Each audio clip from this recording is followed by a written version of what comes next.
ETF index mutual funds నేర్చుకుని stock మార్కెట్లో రాణించాలనుకుంటున్నారా? వెంటనే ఈ నెంబర్కి కాల్ చేయండి. నమస్తే రమగారు. నమస్తే జయ. రమగారు, ఏం కథ చెప్తున్నారు ఇవాళ? కఠోపనిషత్తు నుంచి ఒక మంచి కథ చెప్తాను జయ. చాలా వింతగా ఉంటుంది ఇది. లాస్ట్ టైం మనము దసరాలప్పుడు ఉమాదేవి కథ చెప్పుకున్నాం. అవును అది కేనోపనిషత్తులో. ఇది కఠోపనిషత్తులో చెప్పబడిన కథ. రమగారు, అసలు మనకి ఎన్ని ఉపనిషత్తులు ఉన్నాయండి? మనకు బాగా అందుబాటులో ఇప్పుడు ఉండేవి 10.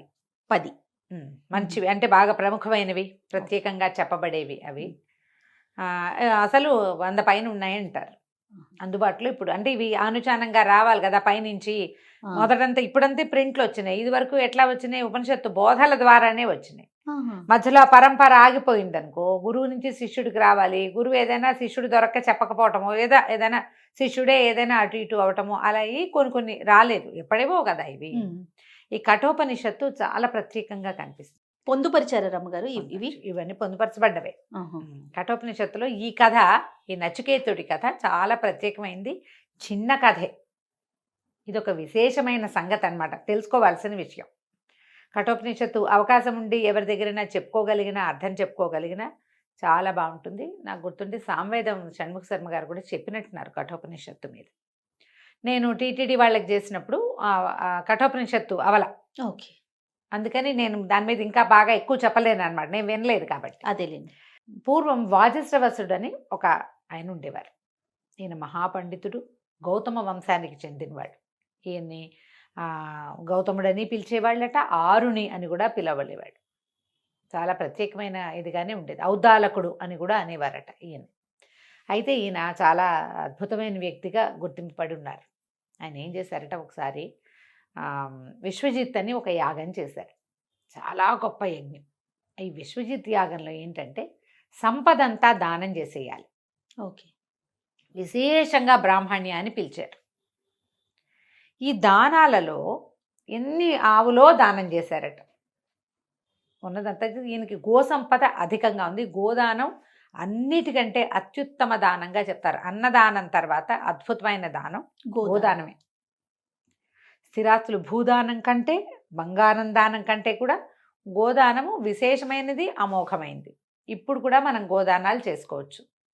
మరణించిన తర్వాత, ఒక వ్యక్తి జీవించి ఉన్నప్పుడు కాకుండా మరణించిన తర్వాత 10వ రోజున 11వ రోజు దానాలు చేసే ప్రోగ్రాం ఒకటి ఉంటుంది, ఒక కార్యక్రమం చేస్తారు.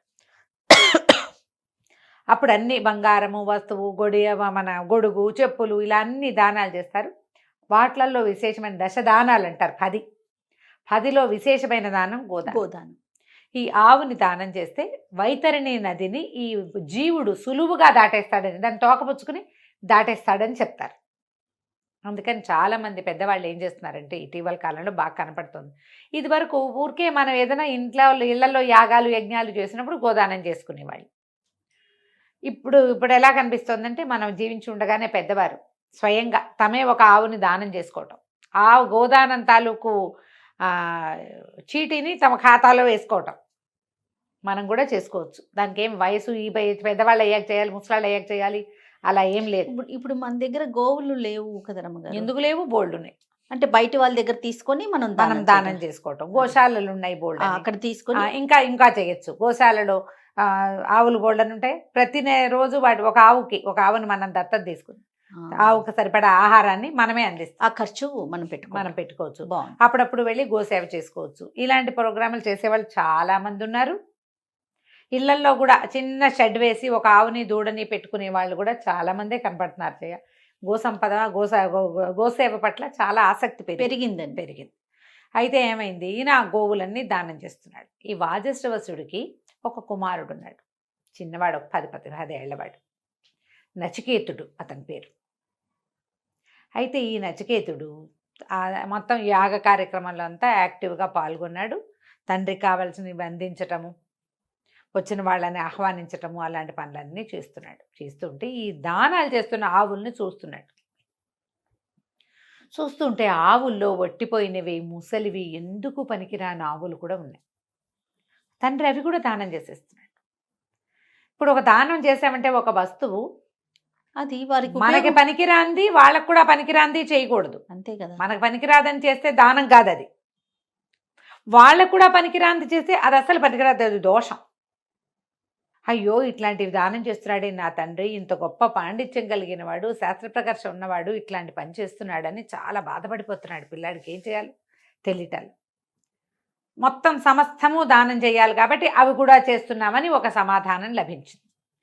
సమస్తము దానం చేసేయాలి కాబట్టి మన దగ్గర ఉన్న సమస్త ఆవులు ఒట్టిపోయినవి, ఎండిపోయినవి, ముసలివి, చచ్చిపోవడానికి సిద్ధంగా ఉన్నవి అవి కూడా దానం చేయాల్సిందే. ఇప్పుడు తండ్రి ఆస్తి కుమారుడు కూడా కదా లెక్క ప్రకారం.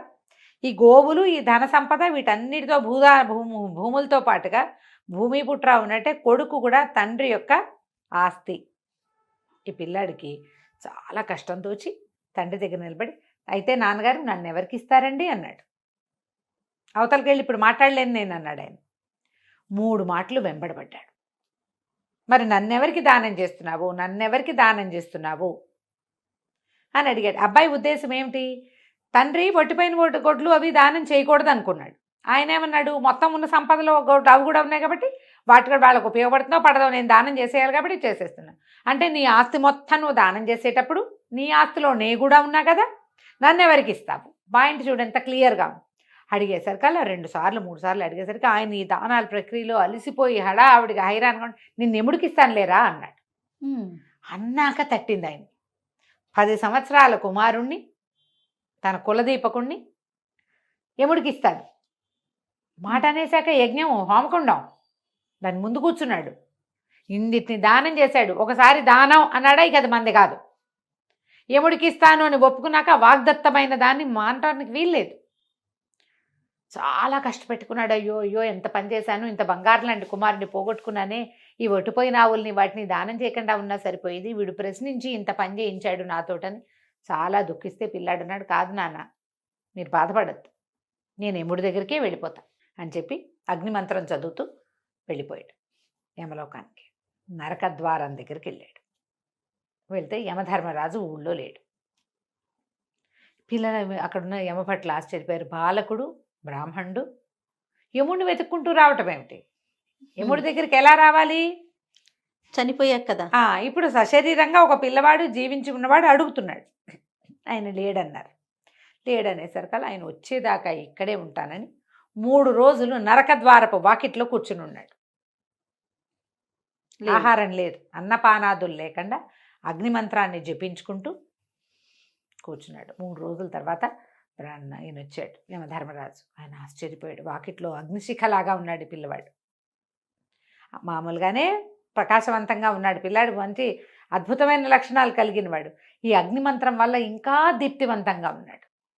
ఆయన ఆశ్చర్యపోయాడు. అయ్యో నిన్ను ఇక్కడ నిలబెట్టానా, నేను ఎంత పొరపాటు చేశాను, నీకేం కావాలి నాయన, నువ్వెవరు ఏమిటి అని అడిగితే, నేను వాజశ్రవసుడి కుమారుణ్ణి, మా తండ్రి విశ్వజిత్ యాగం చేస్తూ తనకున్న వాటన్నిటినీ దానం చేస్తూ నన్ను నీకు దానంగా ఇచ్చాడు.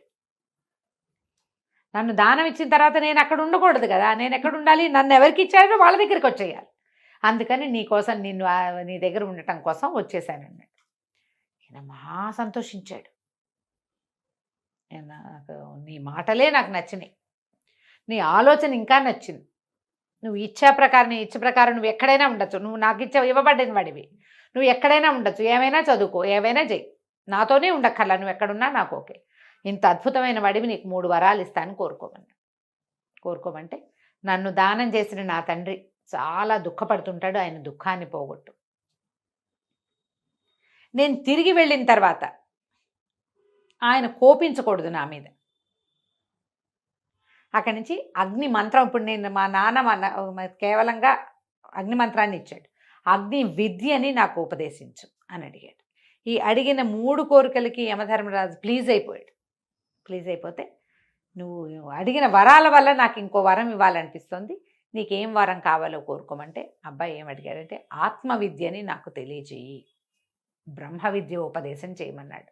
ఎట్లా ప్రాణులు మరణిస్తారు, మరణించిన తర్వాత వీళ్ళు ఏమవుతారు, మళ్ళీ ఎలా పుడతారు, ఈ జనన మరణ చక్రం ఎట్లా నడుస్తుంది, మరణించిన వాడు ముక్తి పొందితే ఎక్కడికి వెళ్తాడు, మనం ఎన్నిసార్లు చెప్పుకున్నా మనకేం అర్థం కాదు చూడితే కదరమ్మ గారు. మరణించిన తర్వాత ఏమిటి, పితృలోకాల్లో చేరేవాడెవడు, ఒక వ్యక్తి మరణిస్తే వాడు మళ్ళీ పుడతాడు మనకు తెలుసు, కానీ వాడి ఆత్మ పితృలోకాల్లో కూడా చేరుతుంది.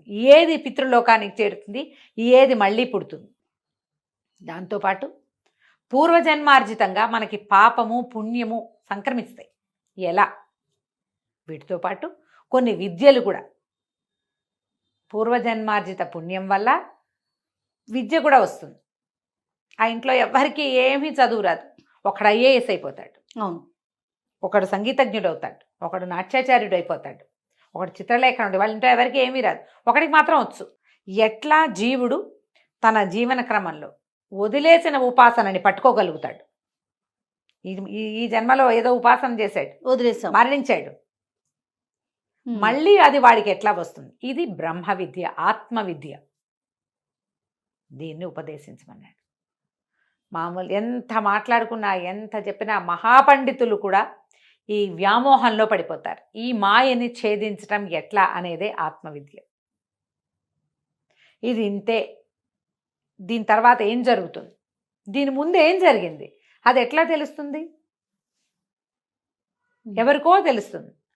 కానీ వాడు కూడా మోహంలో పడిపోతాడు. వాళ్ళు కూడా పిల్లల మరణిస్తే దుఃఖిస్తారు, పెద్దవాళ్ళు మరణిస్తే దుఃఖిస్తారు, ఏదైనా అనుకుని పని అవ్వకపోతే ఆశాభంగాన్ని పొందుతారు. ఎవడు పొందడు ఆశాభంగాన్ని, ఎవడు దుఃఖానికి లోను కాడు? ఈ విద్య తెలిసినవాడు, ఈ విషయం అర్థమైనవాడు. అర్థం అవటం ఒకటైతే దీన్ని విద్యాస్వరూపంగా స్వీకరించడం ఇంకొక పెద్ద విషయం. ఇది కావాలని అడిగాడు. చాలా ఆశ్చర్యపోయాడు యమధర్మరాజు. 10 ఏళ్ల పిల్లవాడికి ఆత్మవిద్య చెప్పాలా? ఇతను ముందు ప్రధానమైనది ఏంటంటే అధికారం ఉండాలి, అది తెలుసుకోవడానికి అధికారం అవ్వాలి, వాడికి తెలియాలి, వాడికి అర్థం కావాలి. ఏదో చెప్తే వాడికి అర్థం కావద్దు. అంతేకా, 1వ క్లాస్ పిల్లాడికి ఇంటర్మీడియట్ ఫిజిక్స్ చెప్పినట్టు వాడికి ఏమర్థమవుతుంది? కానీ బ్రహ్మ విద్యని ఉపదేశించాడు నచికేతుడికి యమధర్మరాజు. కింద భూలోకం నుంచి నరకలోకం వరకు నడిచొచ్చాడు. అతని కంటి ముందే ఎన్నో జీవులు లోపలికి వెళ్ళినాయి, ఎంతమందో మరణించిన వాళ్ళు. వీళ్ళు ఏమవుతారు అన్న జిజ్ఞాస వచ్చింది ఆ అబ్బాయికి. ఆ జిజ్ఞాసకు సమాధానం సాక్షాత్తు యమధర్మరాజే ఎట్లా జీవులు మళ్ళీ పుడతారో ఆ ఆత్మవిద్యని ఉపదేశించాడు. ఆత్మవిద్యని అవగతం చేసుకున్నాడు నచికేతుడు. ఎన్ని వేల సంవత్సరాలు తపస్సు చేసుకున్నాడట. తర్వాత ముందసలు ఇది సహజం అనే విషయం మనకు అర్థం కావాలంటే కఠోపనిషత్తు చదువుకోవాలి.